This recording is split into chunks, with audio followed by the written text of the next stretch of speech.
जय भीम जय मूल निवासी साथियों, अभी हम इलाहाबाद के 12 विधानसभा से लाइव आए हैं आपके बीच और हमारे साथ है पीपल्स पार्टी के प्रत्याशी आर.के. विद्यार्थी जी, जो समाज में लगभग अपनी स्टूडेंट लाइफ से ही समाज फुले अम्बेडकरी विचारधारा के साथ समाज में निरंतर काम कर रहे हैं। रात दिन आज उनसे मिलते हैं कि आप राजनीति में क्यों आए, क्या मकसद है आपका राजनीति में आने का। सर, आपका स्वागत है हमारे MN 990 चैनल। धन्यवाद सर, क्या मकसद रहा आपका राजनीति में आने का, क्यों ऐसा लगा कि राजनीति करनी चाहिए? राजनीति हमारे लिए एक मिशन है जो इस देश के मूल निवासियों को उनका हक अधिकार और राजपाट दिलाना है, क्योंकि हम इस देश के मूल निवासी हैं और हमारे ऊपर जहां हमारा शासन सत्ता होना चाहिए, जहां हमारा राजपाट होना चाहिए, वहां आज हम सब लोग उससे वंचित हैं। हमारा हिस्सेदारी नहीं मिल रही है। और आज बाबा साहब डॉक्टर अम्बेडकर का जो फुले अम्बेडकरी आंदोलन है, बुद्ध, साहू, फुले, पेरियार, संत गाडगे जैसे महापुरुषों का जो आंदोलन है, जो विचारधारा है, उसकी हत्या करने के लिए आज हत्यारे घूम रहे हैं। जो इसलिए हमें जरूरत हुई कि ये फुले अम्बेडकरी विचारधारा को जिंदा रखने के लिए, उसको आगे बढ़ाने के लिए और सभी लोगों को उनकी जनसंख्या के अनुसार हिस्सेदारी दिलाने के लिए हम राजनीति में आए हैं। शिक्षा को बंद करके शिक्षा का जो स्तर इन्होंने गिराया है और शिक्षा का जो समान अवसर जो लॉर्ड मैकाले ने दिया था, उसको समाप्त करके आज ये कई प्रकार की शिक्षा व्यवस्था लागू करके लोगों को समान अवसर नहीं मिल रहा है। तो लोगों को समान अवसर मिले, इसलिए हम समान शिक्षा को लागू करने के लिए आंदोलन लेकर के चुनाव मैदान में आए हैं। अभी आप सामाजिक कार्यकर्ता के रूप में समाज की नज़रों में थे, अभी एक आप पार्टी के प्रत्याशी है, तो क्या समाज किस तरीके से आपको देख रहा है? कैसा लोग सवाल कर रहे हैं आपसे कि आप अभी तक समाज के एक संगठन के माध्यम से काम कर रहे थे और आप एक राजनीतिक पार्टी में आकर चुनाव लड़ रहे हैं, तो क्या समाज के लोगों को ये धीरे धीरे जानकारी हो रही है कि जो भी परिवर्तन होगा वो राजनीति के माध्यम से होगा। हमारे महापुरुषों ने जो कुछ भी अपना परिवर्तन किया है, जो आज हमें हक अधिकार दिलाए हैं, वो राज सत्ता के सहारे ही दिलाए हैं, उन्हीं के सहयोग से दिलाए हैं। तो राज सत्ता अगर हमारे हाथ में होगी तो हम अपने समाज सुधार के कार्यक्रम को भी बहुत आगे से आगे बढ़ा लेंगे। अगर राज सत्ता हमारी विपरीत रहेगी तो हमारा कोई भी समाज सुधार का आंदोलन वो कुचल देंगे, वो आगे नहीं बढ़ने देंगे। इसलिए समाज को सुधारने के लिए और समाज को आगे बढ़ाने के लिए राज सत्ता का होना हमारे हाथों में जरूरी है, इसलिए हम राजनीति में आए। अभी बहुत सारी पार्टियां देखिए, उत्तर प्रदेश में अगर देखें तो चुनाव लड़ रही है, पहले से ही है, तो आपने PPID यानी पीपल्स पार्टी ऑफ इंडिया ही पार्टी क्यों चुनी, जबकि बहुत सारी पार्टी मूल निवासी समाज की पार्टी है जो अपने आप को साबित कर रही है कि आंदोलन चला रहे हैं अम्बेडकर का या अपने महापुरुषों का? हमारी समस्या राष्ट्रव्यापी है। राष्ट्रव्यापी समस्या के लिए राष्ट्रव्यापी आंदोलन का होना जरूरी है, राष्ट्रव्यापी पार्टी का होना जरूरी है। ये क्षेत्रीय पार्टियां लास्ट में जाकर के उन्हीं ब्राह्मणवादी पार्टियों के शरणागत हो जाती हैं और इसलिए आज राष्ट्रव्यापी पार्टी की जरूरत है। हम उस राष्ट्रव्यापी पार्टी के निर्माण में लगे हुए हैं। हमारा संगठन पूरे ऑल ओवर इंडिया में काम कर रहा है और ये आंदोलन हम पूरी जगह पर ले जाना चाहते हैं। ये क्या आंदोलन है आपका, किस तरीके का आंदोलन है ये? चूंकि हम बुद्ध फुले अम्बेडकर के अनुयायी हैं, हम संविधान में विश्वास करते हैं, लेकिन आज जो रूलिंग पार्टियां हैं उनका संविधान में विश्वास नहीं है, वो संविधान के प्रति उनको लगाव नहीं है, वो संविधान में दिए गए प्रावधानों को किसी भी दशा में लागू नहीं कर रहे हैं। अगर वो लागू नहीं कर रहे हैं तो उसको लागू कराने के लिए हमको लागू करने और कराने के लिए हमको राजनीति में आना जरूरी होगा। अन्यथा हमारा संविधान जो समतावादी संविधान है वो विषमतावादी हो जाएगा। ये तो किसी भी दशा में पेशवा काल लाना चाहते हैं, जिस पेशवा काल में लोगों को जीने तक का अधिकार नहीं था, जिनके पास न्याय व्यवस्था नहीं थी, ब्राह्मणों की सत्ता सर्वोपरि हुआ करती थी। ये ऐसा पेशवा राज लाना चाहते हैं और उसी पेशवा राज लाने के लिए आज इन्होंने चुनाव क्षेत्र में अल्टू पलटू लोगों को उतार दिया है। ये अल्टू पलटू लोग कल कहीं थे, आज कहीं हैं, कल कहीं होंगे। इन अल्टू पलटू लोगों का मकसद केवल अपने लिए धन इकट्ठा करना है, दौलत इकट्ठा करना है, जब इनका समाज से कोई लेना देना नहीं है, इनको अधिकारों से कोई लेना देना नहीं है, इनको संविधान से कोई लेना देना नहीं है। देश की सारी संपत्तियां बेची जा रही हैं, लेकिन इनके मुंह से एक आवाज नहीं निकलती है। क्यों नहीं निकलती है? क्योंकि इन पार्टियों के नेताओं ने भी जब इनकी सरकार रही है तो इन्होंने देश की संपत्तियों को बेचा है, हमेशा लगातार वो बेचते आए हैं। तो जो लोगों ने बेचा है वह आज जो है निजीकरण का विरोध नहीं कर सकते और देश बिक रहा है। तो देश को बचाने के लिए, बेचने से बचाने के लिए निजीकरण की गई संपत्तियों का पुनः राष्ट्रीयकरण करने के लिए People's Party of India Democratic का ये आंदोलन है, जो बाबा साहब डॉक्टर अम्बेडकर, महात्मा फुले, ज्योतिबा फुले और बाबा बुद्ध और पेरियार, बिरसा मुंडा, बाबू जगदेव कुशवाहा, ललई सिंह यादव जैसे महापुरुषों का ये आंदोलन है और इस आंदोलन को हम आगे बढ़ाने के लिए चुनाव मैदान में आए हैं। अभी आपने एक शब्द का प्रयोग किया, उल्टा पलटा, क्या समझाना चाहेंगे? मतलब क्या है ये उल्टा पलटी? ये अल्टू पलटू लोग जो कल कहीं थे और आज कहीं हैं, कल कहीं होंगे, जिनका कोई दीन ईमान नहीं है, कोई सिद्धांत नहीं है, कोई विचारधारा नहीं है, जो सिर्फ और सिर्फ अपने लिए दौलत इकट्ठा करने के लिए चुनाव मैदान में है। तो ये अल्टू पलटू लोगों से सावधान रहना होगा, क्योंकि ये कभी भी कहीं भी जा सकते हैं, इनका कोई ठिकाना नहीं है। ऐसे लोग समाज के कल्याण के लिए कोई काम नहीं करते और जैसा आज तक होता है। आपकी जो आपने विचारधारा की बात की, आप किस विचारधारा के साथ चुनाव लड़ रहे हैं या प्रचार प्रसार कर रहे हैं?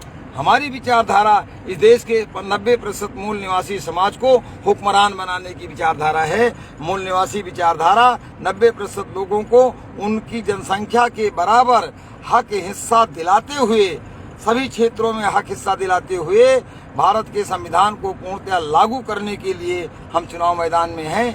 यही हमारी फुले अम्बेडकरी विचारधारा है, क्योंकि बाबा साहब डॉक्टर अम्बेडकर ने हमें जो संविधान दिया है वो संविधान हमारे लिए सबसे महत्वपूर्ण है और उसमें सभी समस्याओं का समाधान है। लेकिन ये आज 72 वर्ष हो गया संविधान को लागू हुए, लेकिन ये संविधान की धाराओं को जनता में प्रचारित नहीं करते हैं, जबकि सरकार का ये मुख्य कर्तव्य होता है कि भारत के जो है भारतवासियों को उनके क्या मौलिक अधिकार हैं और क्या कर्तव्य है उसको ये पढ़ाते, उसको ये बताते। आज देश की जनता अपने मौलिक अधिकार और कर्तव्यों से अगर वंचित है तो उसका दोष सिर्फ आज जो शासक वर्ग है उसका है, जिन्होंने उनको उनसे वंचित रखा, उनके अधिकारों को उनसे छुपा के रखा। जी अच्छा, अभी अगर उत्तर प्रदेश में देखें तो कोई जातिवादी पार्टी है, कोई क्षेत्रीय पार्टी है, कोई अपनी कास्ट को लेके आगे बढ़ रही। क्या आपकी पार्टी, कोई बहुत सारी पार्टियां बोल रही है कि हम हिंदू राज घोषित करेंगे, हिंदू देश बनाएंगे, तो क्या आपकी पार्टी भी किसी एक धर्म या किसी एक जाति को लेकर चल रही है या किसी एक जाति के लेवल से राजनीति कर रही है? कतई नहीं। हमारी पार्टी इस देश के मूल निवासियों को, जो जिनकी आबादी इस देश में 90% है, उन 90% लोगों का एक राष्ट्र बनाना चाहती है, एक करना चाहती है। हम जोड़ने वाले लोग हैं, वो तोड़ने वाले लोग हैं। वो जातियों के आधार पर समाज को तोड़ रहे हैं और हम सभी मूल निवासियों को एक साथ जोड़ रहे हैं। ये जातियां जो है वो अलग अलग ईंटों की तरह हैं, जातियां अलग अलग ईंटों की तरह हैं, एक जाति एक ईंटा, और ये ईंटें जो है वो बिखरी हुई हैं। इसीलिए शासक वर्ग इन ईंटों को ईंटों से लड़ाता है। लोग कहते हैं ना कि ईंट से ईंट बजा देंगे, तो ये ईंट से ईंट बजा रहे हैं और हम मूल निवासी मसाले के साथ इन सभी ईंटों को एक साथ जोड़ रहे हैं, जिससे कि वो हमारा दुश्मन इनको ईंट से ईंट ना बजा सके और ये एक साथ जुड़े। और मेरा मानना ये है कि जब ये एक साथ जुड़ेंगे तो फिर शासन करने वाला वो महल तैयार होगा, वो बिल्डिंग तैयार होगी, जिससे कि हम शासन कर सकेंगे, हम शासक वर्ग बन सकेंगे। जी। अभी आप एक पार्टी के प्रत्याशी, तो अपने आप को किस तरीके से प्रत्याशी के रूप में आप देख रहे हैं? आज जो 12 विधानसभा का जो माहौल है, जनता में जो जागरूकता आई है, तो जनता में जो जागरूकता आई उससे इस देश का ओबीसी, एससी, एसटी समाज, मूल निवासी समाज वो इकट्ठा हो रहा है और अपने हक और हिस्से को लेने के लिए पीपल्स पार्टी ऑफ इंडिया यानी पीपीआईडी को सपोर्ट कर रहा है। लोगों को पता चल गया है कि हमारा चुनाव निशान अब फलों की टोकरी है और बाकी जो लोग जो है ये अल्टू पल्टू लोगों से उनका कल्याण नहीं होने वाला है, ऐसा चल रहा है। लोगों को क्या समझा रहे हैं कि लोग आपसे जुड़ रहे हैं, आपको सपोर्ट कर रहे हैं, आपके साथ खड़े हो रहे हैं, तो लोगों को क्या समझा रहे हो आप? ये आंदोलन है, ये किसी व्यक्ति के तुष्टीकरण का मामला नहीं है, ये लेमन चूट टॉफी देने का मामला हम नहीं उठा रहे हैं। हम सीधे सीधे कह रहे हैं कि भाई अगर आपको संविधान में हक और हिस्सा आपकी जनसंख्या के बराबर लिखा है तो फिर आप उसके लिए अपना आंदोलन में योगदान करिए। तो लोग हमें वोट तो देंगे ही, लेकिन वे इस आंदोलन को अपना आंदोलन समझ रहे हैं, अपने हक हिस्से की लड़ाई समझ रहे हैं। इसलिए सभी लोग अपने अपने स्तर से इस आंदोलन में, इस लड़ाई में अपना हिस्सेदारी ले रहे हैं, भागीदारी ले रहे हैं। स्वतः लोग अपने अपने साधनों से सब जगह जा रहे हैं और वो हमारा प्रचार प्रसार कर रहे हैं। उत्तर प्रदेश में अभी जो चुनाव चल रही है, इसमें बहुत सारी पार्टियां गठबंधन में आई है। क्या आपकी पार्टी भी किसी के साथ गठबंधन किया है? आपकी पार्टी ने? बिल्कुल नहीं, हमारा एक लोकतांत्रिक संगठन है, इसमें सभी लोगों का गठबंधन है। जिन लोगों को जब भारत का संविधान लोकतांत्रिक है, भारत देश लोकतांत्रिक है, तो हम जब लोकतांत्रिक लोग हैं तो लोकतांत्रिक में तो लोकतंत्र को पसंद करने वाले सभी लोगों का स्वागत है और सभी लोगों की ये पार्टी है। ये तो गठबंधन अवसरवादी लोग करते हैं, जो जिनका अलग अलग विजन होता है, ऐसे लोग गठबंधन करते हैं। लेकिन मेरा जहां तक मानना है कि जिनका अलग अलग विजन है, जिनकी अलग अलग दुकानें हैं, तो वह दुकानों का आपस में गठबंधन भी नहीं होता, क्योंकि वह एक अपनी दुकानों को बढ़ाने के लिए लड़ते हैं। और हम इस देश में लोकतांत्रिक संगठन की स्थापना करने के लिए, लोकतंत्र को मजबूत करने के लिए हम चुनाव मैदान में हैं। ये बात जनता को समझ में आ रही है। किन मुद्दों को लेकर आप चुनावी मैदान में आए हैं? किन मुद्दों को लेकर? हमारे मुद्दे संविधान को लागू करना, हमारा मुद्दा जनसंख्या के बराबर सभी वर्गों को हिस्सेदारी देना, हमारा मुद्दा पूरे राष्ट्र में समान शिक्षा लागू करना, हमारा मुद्दा तो स्वामीनाथन कमीशन की रिपोर्ट के अनुसार किसानों की बेहतरी के लिए C2+50 और MSP को लागू करना और MSP को कानून बनाना। हमारा मुद्दा इस देश में समाज के सबसे कमजोर वर्ग मनरेगा के मजदूरों को, जिनको ये मुश्किल से 100 दिन का काम देते हैं, उनको 365 दिन काम देना और उनको ESI के दायरे में ला करके उनको वो सारी सुविधाएं देना जो एक राजकीय कर्मचारी को मिलती है। यानी हम इन मजदूरों को राजकीय कर्मचारी के रूप में स्थापित करना चाहते हैं। और इसके अलावा जो यहाँ ठेकेदारी की प्रथा है, जो यहाँ जो है वो कॉन्ट्रैक्ट रूप से जो कर्मचारी रखे जा रहे हैं, तो इन कॉन्ट्रैक्ट रूप से कर्मचारियों को, सफाई कर्मचारियों को जो कॉन्ट्रैक्ट बेस पर काम कर रहे हैं, इन सब लोगों को अस्थायी नौकरी देना, ये हमारा मकसद है। अभी आप क्या ऐसा जो चुनावी माहौल है, ऐसा क्या है चुनावी माहौल में कि आप किस तरीके से लग रहा है आपको चुनावी माहौल? समाज जागरूक हुआ है, समाज जागरूक हुआ है और उसे ये पता है कि ये मूल निवासी विचारधारा, फुले अम्बेडकरी विचारधारा इस देश के सभी वर्गों को उनकी जनसंख्या के बराबर हिस्सेदारी देने वाली विचारधारा है।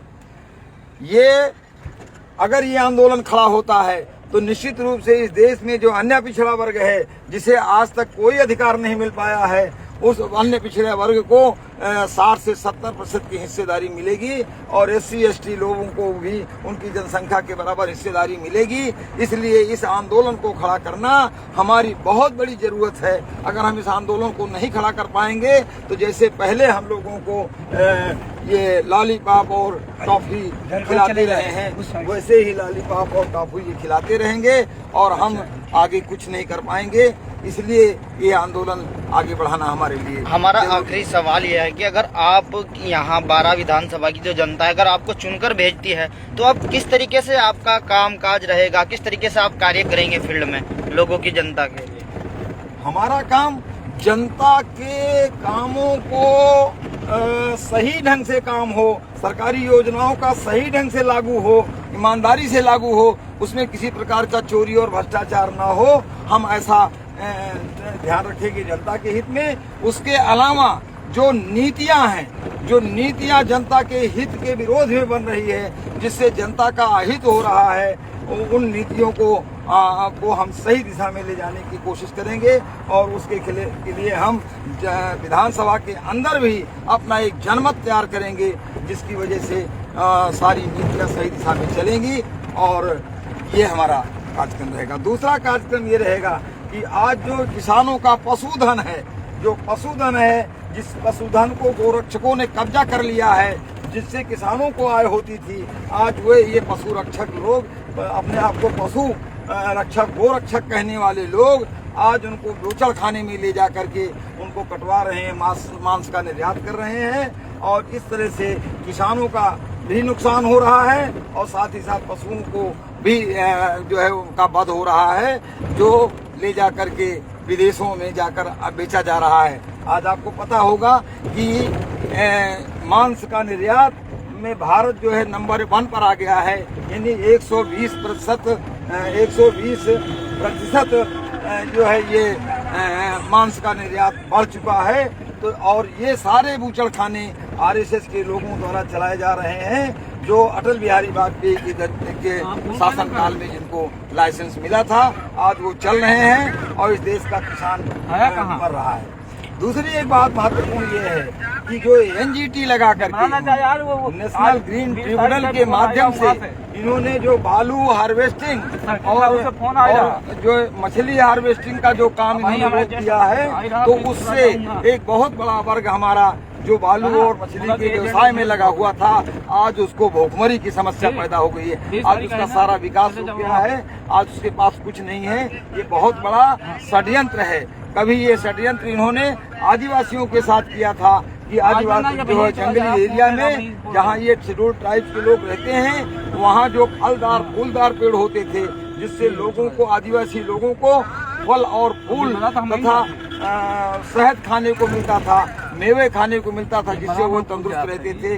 तो सरकार ने अपनी नीतियों के तहत से वहाँ उन फलदार फूलोदार पेड़ों को कटवाकर झाड़ियाँ लगवा दिया और उनको मरने के लिए विवश कर दिया। और जब वो अपना घर गांव छोड़ करके रोजी रोटी की तलाश में शहरों की तरफ भागे, तो यहाँ उनके जड़ जंगल जमीन को कब्जा किया। और ऐसा ही रणनीति आज ये हमारे बालू उत्खनन वाले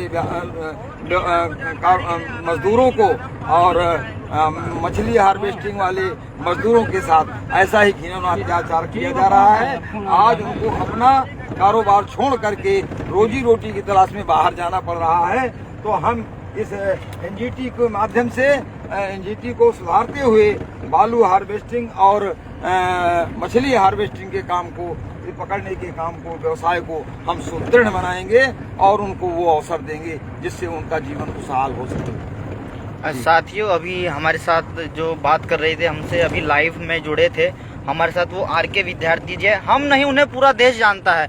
जो पीपल्स पार्टी से चुनाव लड़ रहे हैं, पूरा देश इसलिए जानता है क्योंकि वे स्टूडेंट लाइफ से इस फुले अम्बेडकरी विचारधारा से जुड़े हैं और प्रचार प्रसार कर रहे हैं। तो उनको इसलिए जरूरत पड़ी क्योंकि काफी समय हो गया बीजेपी कांग्रेस सत्ता में रही है। इसके बाद उन्होंने फिर भी मूल निवासी समाज जो तबका आता है उसके लिए कोई काम नहीं किया। उनका वहीं का वहीं कोई सुधार नहीं हो पाया, इसलिए उन्हें चुनावी मैदान में आना पड़ा। आप हमारे साथ जुड़े रहिए। हम आपको अभी कुछ देर बाद एक सभा होने वाली है आरके विद्यार्थी जी की, जिसमें हजारों लोग रहेंगे। हम आपको लाइव दिखाएंगे, आप हमारे साथ लाइव जुड़ना। और अभी हम जा रहे हैं, सभा को संबोधित करने जा रहे हैं आरके विद्यार्थी जी, और इनके राष्ट्रीय लेवल के नेता भी वहां पहुंच रहे हैं। तो अभी कुछ देर बाद हम लाइव रहेंगे आपके बीच। धन्यवाद। इस वीडियो को ज़्यादा से ज़्यादा शेयर करें। और हम अपील करना चाहते हैं कि जो बारापुर की विधानसभा की जनता है कि विद्यार्थी जी को भारी से भारी मतों में वोट करके चुनाव करें, पीछे और उनको विधानसभा में भेजने का काम करे, ताकि ये आपके हक अधिकारों की बात करे और आपके साथ रात दिन खड़े रह सके। धन्यवाद। इस वीडियो को ज़्यादा से ज़्यादा शेयर करें।